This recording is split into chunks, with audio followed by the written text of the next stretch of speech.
noite, pessoal. Tudo bem com vocês? Nossa, hoje tá um calor aqui, então hoje tô com a blusa mais fresquinha aqui, mas hoje a nossa programação tá, né, a nossa aula é sobre a educação matemática, né? Vou explicar para vocês um pouco sobre a importância dela, ainda mais no ensino fundamental, né, que é o nosso foco. Como eu disse para vocês, o ensino fundamental é o maior, né? É a maior etapa, né? A etapa mais longa da educação básica. Então, eu vou explicar para vocês sobre essa educação, né? A educação matemática no ensino fundamental e também sobre a importância dela, né? Sobre a educação matemática, por que ensinar matemática, e também eu vou falar um pouco sobre a etnomatemática, tá? Vou explicar para vocês o que é a etnomatemática também. Mas primeiro, né, vou falar sobre a educação matemática, né, contar uma história para vocês, né, sobre como surgiu, enfim. E a matemática, ela também é uma das áreas do conhecimento, né, que toda a educação básica tem que ter, né.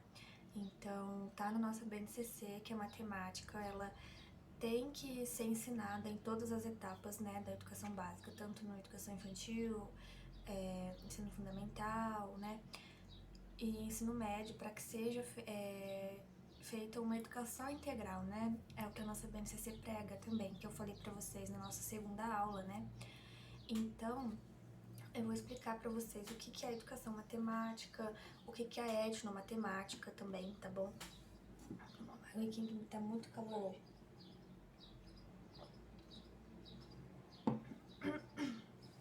Enfim, então vamos lá, né? O que é, né, a educação matemática? Mundialmente, durante os últimos séculos, o campo da educação matemática desenvolveu-se em função, né, de que matemáticos e educadores colocaram sua atenção na matemática que se ensina e que se aprende na escola, como os processos de ensino e de aprendizagem ocorrem e como devem ocorrer. As chamadas dificuldades de aprendizagens em matemática foram registradas pela literatura, desde as mais antigas experiências educacionais mundiais. No Brasil, em particular, anais de congressos de ensino de matemática das décadas de 50 e 60. Então, se depois vocês quiserem pesquisar sobre o que é esse anais, né, de congressos de ensino de matemática que aconteceu nas décadas de 50 e de 60, eles já revelam, né, as preocupações com a qualidade do desempenho dos estudantes nessa disciplina, né, na disciplina de matemática. Embora o número de alunos ele fosse restrito, né, e a competência matemática dos professores tida como inquestionável. O processo de modernização do ensino de matemática no Brasil tem suas origens na década de 30 e 40, né, do século passado, ou seja, no século 20, né. Então, no Brasil, o ensino de matemática, né, ele teve suas origens aí, né, o processo de modernização, né, desse ensino de matemática no nosso país, no Brasil, ele teve suas origens na década de 30 e de 40 do século passado, né, no século 20. Alguns protagonistas, como Euclides Roxo, é um nome muito importante que a gente sempre vê falar também aí, tá? O Euclides, que ele nasceu em 1890 e morreu em 1950, e Júlio César de Melo Souza, nasceu em 1885 e morreu em 1974. Destacam-se nesse período, né, eles, Euclides e Júlio César, eles se destacam nesse período, por quê? Porque eles evidenciaram sua preocupação com o ensino da época, né, e apresentaram propostas inovadoras. Ai, eu sempre me perco nesse slide, meu Deus, apertei o botão errado. Peraí. Então, né, Euclides e Júlio César, né, por que eles se destacaram? Eles se destacaram nesse período porque eles evidenciaram, né, a sua preocupação com o ensino nessa época e também apresentaram umas propostas, né, algumas propostas inovadoras. O Euclides, né, Euclides Roxo, Euclides Roxo e a Modernização do Ensino de Matemática no Brasil é um livro. Aqui só não tem o ano dele, tá? Mas deve ter na internet. Então, quais foram os congressos nacionais, né, de matemática, do ensino de matemática? Em 1950 foi o primeiro congresso que aconteceu sobre o ensino de matemática e foi realizado na Bahia. E tinha como objetivo organizar, né, e estabelecer os conteúdos mínimos a serem cumpridos em todo o território nacional, perdão. Omar Catunda, Oswaldo Sanjorge e Marta Menezes são nomes de destaque nesse congresso. Marta Menezes, a gente já ouviu falar também, né, nesse nome aí. A eles seguiram-se outros, né, depois desse congresso, em 1955, então, teve em Porto Alegre, em 1957, no Rio de Janeiro, em 1962 e em Belém, em 1967.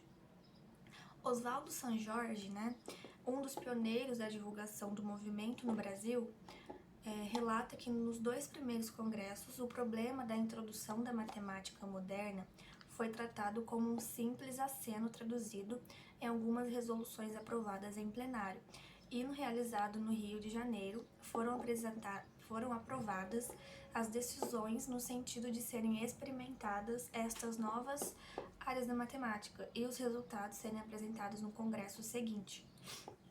Foi então no Congresso de Belém que se tratou com objetividade a introdução da matemática moderna no ensino secundário. Em 1952, né, então aconteceu aí o primeiro congresso, e Bourbaki e Piaget, né, trataram também sobre a matemática moderna, e teve a informática e contestação do ensino em 1980. Para Charlot, a matemática moderna ela herdava de Bourbaki o formalismo, né, e a ideia de estrutura, e de Piaget, os reformadores eles retinham as diretrizes de uma pedagogia ativa e as discussões sobre estruturas de pensamento. O grupo de estudos do ensino de matemática, com a sigla GEM, né, englobava em seus quadros os professores universitários, secundários, psicólogos, pedagogos e trabalhava de forma cooperativa com a Secretaria de Estado da Educação, para que os professores eles fossem treinados, né, procurando conceituar os novos métodos dessa abordagem de matemática. Na década de 80, né, a educação brasileira e a educação matemática em particular, elas foram orientadas por concepções de diferentes educadores, em especial Paulo Freire, e buscaram a construção de sua identidade, né? Freire, ele chamava atenção sobre a necessidade de se discutir a dimensão histórica do saber, sua inserção no tempo, sua instrumentalidade, para o que é fundamental, né, a indagação, o diálogo. O que a gente sempre destaca é que na pedagogia de Freire, o que diz a palavra-chave é o diálogo, né? Então deve haver um diálogo. Deve haver também a problematização do próprio conhecimento, né, em sua indiscutível reação com a realidade concreta, na qual se gera e sobre a qual incide, para melhor compreendê-la, né, explicá-la e transformá-la. Então, na esteira dessas discussões, né, novos temas eles passam a ser colocados também na pauta dos educadores matemáticos. A etnomatemática, que eu vou falar para vocês, né, a modelagem, a resolução de problemas, as tecnologias da informação e da comunicação, né, conhecido como TICs, a abordagem histórica da matemática, a contextualização e entre outros. Então, são relevantes neste período trabalhos de educadores matemáticos como o Biratan D'Ambrosio, né, conhecido como D'Ambrosio, a gente também escuta bastante esse nome, Eduardo Sebastiani Ferreira, Roberto Baldino, Terezinha Nunes e entre muitos outros, né, educadores matemáticos.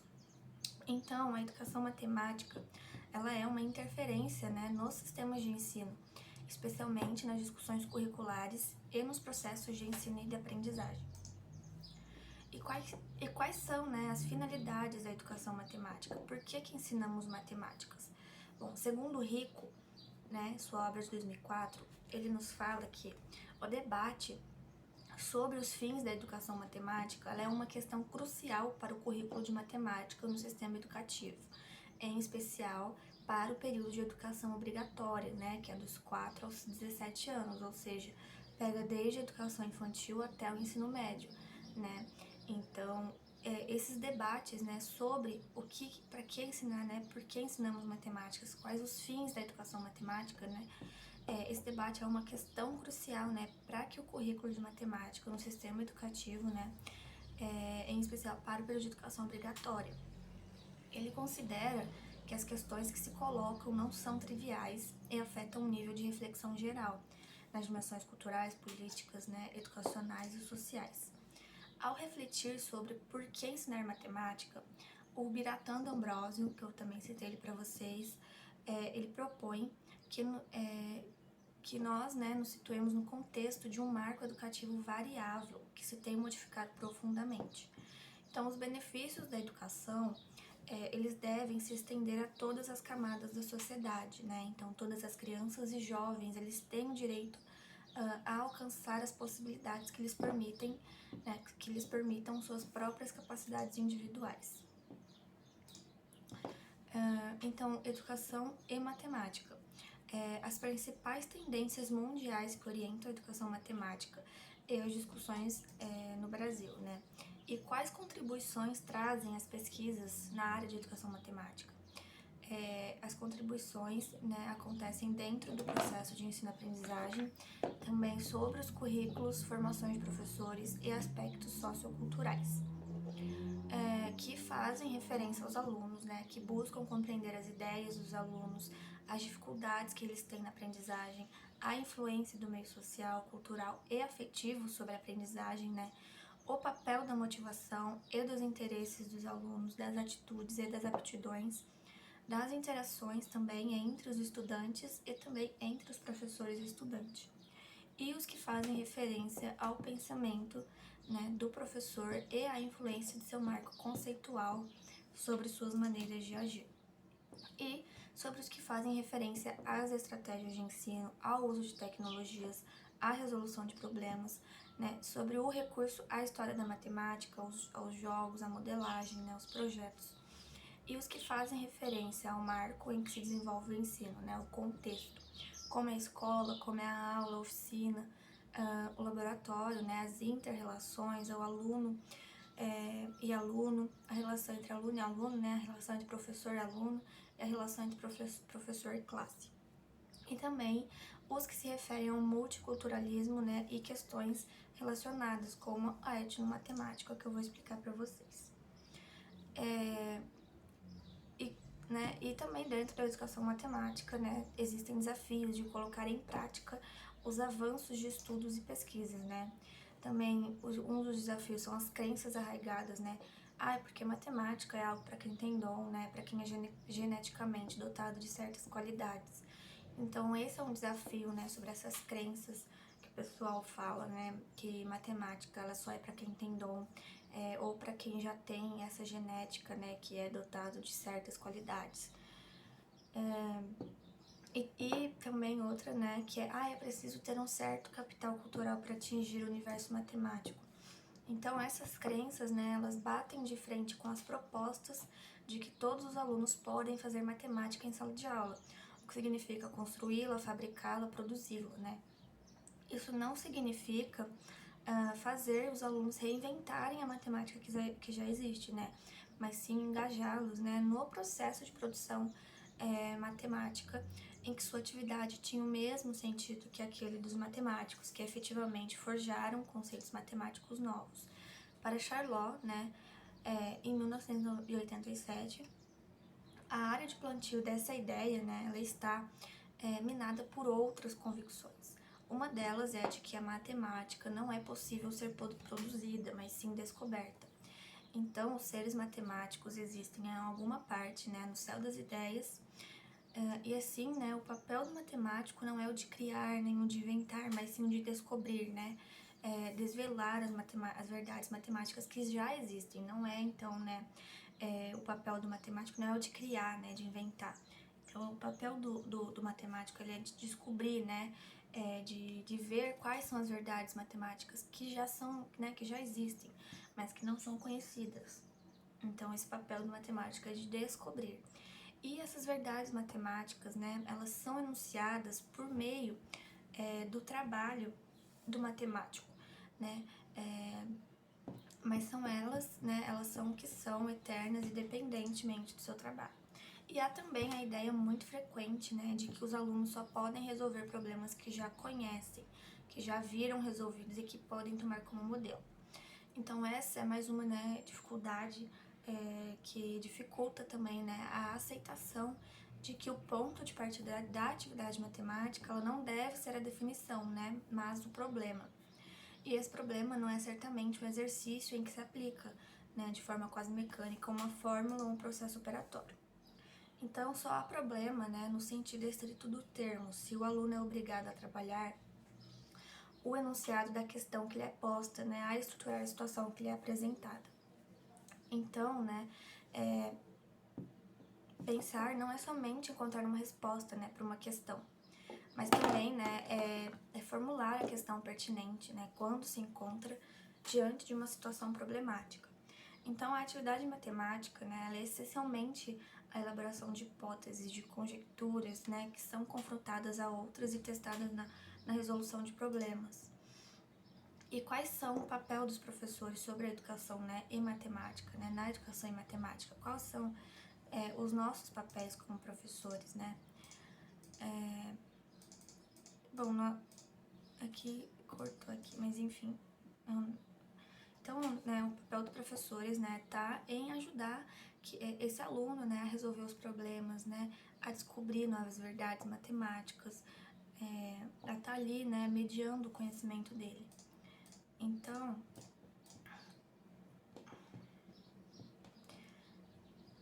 vou falar para vocês agora sobre a etnomatemática. Deixa eu dar uma... Bom, tive que dar uma pausa aqui, que eu deixei coisa ligada no fogo, então eu tive que dar uma pausa aqui, tá? Vocês me desculpem. Mas eu também tenho que falar sobre ainda sobre a etnomatemática. Mas antes, eu fiz um resuminho aqui, né? Sobre o livro. Eu acho que eu não tô com ele aqui. Mas é sobre um livro. Peraí, sabe? Esse aqui, ó. Sobre esse livro da Uninter. Aqui, ó. A construção de conceitos matemáticos e a prática docente. Ele é bem pequenininho, mas assim, é bem importante, tá? A gente ler ele. Pra vocês que, não sei se vocês já viram essa matéria ou não leram o livro, é bem interessante. Eu amo os livros da Uninter, gente, porque eles têm, nossa, eles têm umas coisas muito boas, assim, de fácil compreensão, né?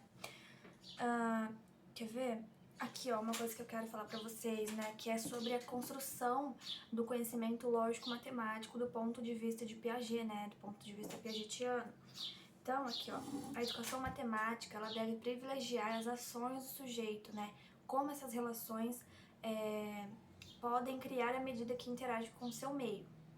Então, para aprender os conceitos matemáticos, o sujeito ele precisa estar de posse de estruturas operatórias que possibilitem uma real compreensão acerca de tais conteúdos. Então, para a gente compreender isso, a gente precisa conhecer os estágios, né, de Piaget, os estágios do desenvolvimento, né, que Piaget nos mostra. Então, o desenvolvimento das estruturas lógico-matemáticas requer uma construção gradativa e não uma mera cópia da realidade, que foi o que eu falei, né?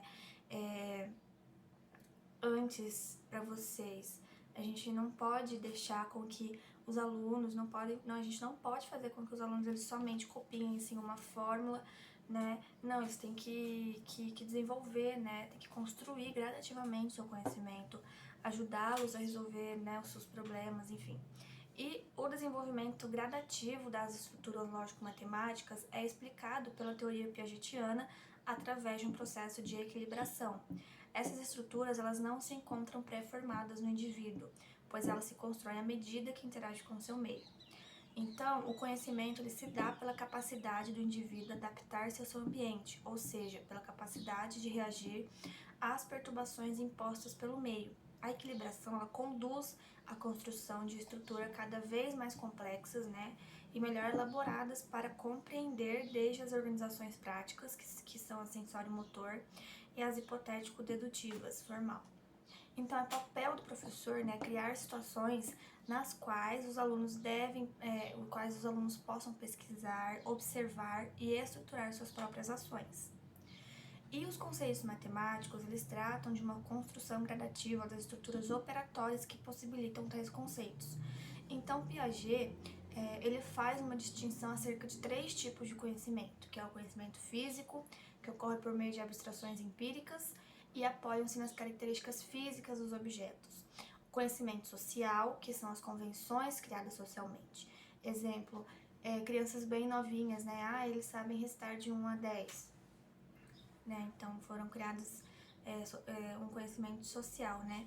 E o conhecimento lógico-matemático, que tem, né, a sua fonte nas relações que o indivíduo pode criar. Então, o sujeito ele faz a abstração de determinadas propriedades partindo das próprias ações, né, e não a partir do objeto.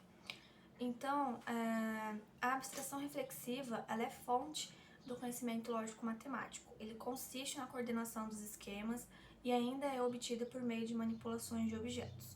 O professor, nas séries iniciais do ensino fundamental, deve organizar sua prática docente utilizando os materiais concretos. Então, né, como o nosso foco aqui é o ensino fundamental, a gente tem que trabalhar a matemática usando os materiais concretos, usando os objetos, né, para que eles possam ter uma melhor compreensão. E como que pode ser, né, iniciada essa representação do número para a criança, né? Então, o sistema de numeração atual ele foi derivado do sistema hindu, né, de representação dos números e fundamenta-se em 3 grandes pilares, que é a base decimal, que é de base são 3 grandes pilares o número. Ele é de base decimal, ele possui valor posicional e possui um caractere para representar o zero. Então, é preciso que a criança ela compreenda a noção lógica implícita, né, na notação numérica e como esta representa quantidades, para que assim ela possa entender a noção de número, né? Então, o que é um sistema decimal, né, e como deixar claro esse conceito? A base do sistema decimal é separar um conjunto contendo certa quantidade de elementos em subconjuntos de 1, de 10, de 100, de 1000 elementos. Então, né, também existem outros sistemas além do decimal, como o sistema hexadecimal e o sistema binário. Então, é importante que se dê um tempo, né, para que a criança ela possa familiarizar-se com esses reagrupamentos, né? Uma boa ideia é deixá-la manipular materiais conhecidos como material dourado. Então, agora eu vou falar para vocês sobre a etnomatemática. Bom, a etnomatemática, gente, ela surgiu na década de 70, né, com base em críticas sociais acerca do ensino tradicional da matemática, como a análise das práticas matemáticas em seus diferentes contextos culturais, né, e mais adiante o conceito passou a designar as diferenças culturais nas diferentes formas de conhecimento. Ela pode ser entendida como um programa interdisciplinar, né, que conversa com as outras disciplinas e que engloba as ciências da cognição, da epistemologia, da história, da sociologia e da difusão. Então, né, a palavra ela foi cunhada da junção dos termos tecne, matema e etno. Segundo o D'Ambrosio, né, que a gente falou, o programa etnomatemático ele tem o seu comportamento alimentado pela aquisição de conhecimento, né, de fazeres e de saberes que lhe permitam sobreviver e transcender através de maneiras, de modos, de técnicas, de artes, que é conhecida como as tecne ou ticas, né, de explicar, de conhecer, de entender, né, de lidar, de conviver com a matema, né, a matemática, a realidade natural e sociocultural, a etno, na qual ele, homem, está inserido. Então, qual que é a definição de etnomatemática, né? A etnomatemática, ela não é apenas o estudo de matemática nas diversas etnias, né? Para compor essa palavra etnomatemática, né, então é utilizada as raízes tica, matema e etno, para significar que há várias maneiras, técnicas, habilidades, né, que é a palavra tica, de explicar, de entender, de lidar, de conviver, que é a matema, e com distintos contextos naturais e socioeconômicos da realidade, que é a etno. Então, juntando essas palavras, né, dá esse conceito da nossa etnomatemática. E quais são os principais estudiosos, né, e quais os conceitos que embasam a etnomatemática? Conceitos de Sebastiani, que a gente falou dele também, né, eu citei para vocês. Então, segundo Eduardo Sebastiani Ferreira, de acordo com a sua obra de 1997, a etnomatemática ela é vista como uma matemática codificada no saber fazer, onde o papel do professor é procurar novas estratégias para desenvolver projetos relacionados à matemática, né, que tenha importância para o seu contexto social em vários sentidos, pois, né, por que eles irão aprender algo que não irá servir na vida social e cultural, né? Então, com esta ideia, o professor ele exerce um papel ativo, né, pesquisador e interpretador nas regiões a serem trabalhadas. Então, esse é o conceito de Sebastiani. E o conceito de Marcelo Borba? Bom, a etnomatemática, no conceito de Borba, na sua obra de 1993, era a expressão de traços, né, em cultura que busca identificar seus próprios problemas e soluções culturais, identificando assim suas atividades geratrizes, ou seja, é uma forma matemática que expressa traços de uma dada cultura na tentativa de resolver problemas que são expressão desta cultura. E como a prática, né, pode usufruir na teoria etnomatemática? Bom, pequenas ações podem ser colocadas em práticas, por exemplo, valorizar o conhecimento que o aluno traz de casa, né, porque ele já vem para a escola com alguns conhecimentos que foram adquiridos, né, conforme seu crescimento, né, conforme onde ele vive. Então, valorizar, né, o conhecimento que ele traz da sua casa, destacar situações do cotidiano onde a matemática está presente, nem sempre anotada. E mais uma é incentivar a criatividade, né? E o conhecimento, ele não é adquirido apenas na escola, né? Então, a etnomatemática, ela vem exatamente para cumprir esse papel, né? Mostrar que mesmo os povos que não são escolarizados, eles possuem conhecimentos matemáticos, né? E que esse conhecimento, ele não possui menor valor por não ter sido aprendido na escola. Eles são diferentes, né? Só isso ressalta Isabel Lucena. Isso não quer dizer que a etnomatemática despreza a matemática científica, né? Ela não propõe que os livros didáticos deixem de ser usados, mas apenas que os professores da disciplina de matemática, eles possam perceber, né, que o objetivo é tratar a matemática numa linguagem mais próxima da realidade do aluno. Exemplo, né? Um exemplo que acontece em uma escola da Ilha do Combu, no Belém, que é um exemplo que eu peguei aqui da internet, né?